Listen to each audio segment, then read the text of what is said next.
How to reset Fantasy Premier League password. Hello everyone, I am Vishakha and welcome to our channel. Let's get right into the tutorial. Open your preferred browser first and in the search bar search for fantasy.premierleague.com. You will be led to the official webpage of Fantasy Premier League.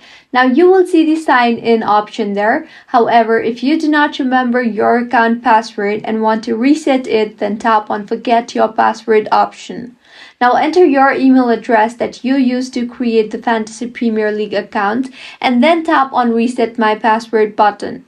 With this, the reset instruction is being sent to your email address. So now go ahead and open the mail from Premier League. You can see I have received a mail here. Now tap on Change Password button and enter your new password and then re-enter your new password.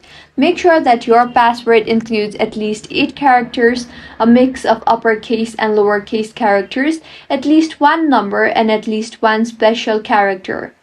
Now tap on Change My Password and with this your password reset will be completed. Now go ahead and tap on the login button and enter your credentials and enjoy surfing. If you find this tutorial helpful, do subscribe to our channel. Thank you for staying with us until the end.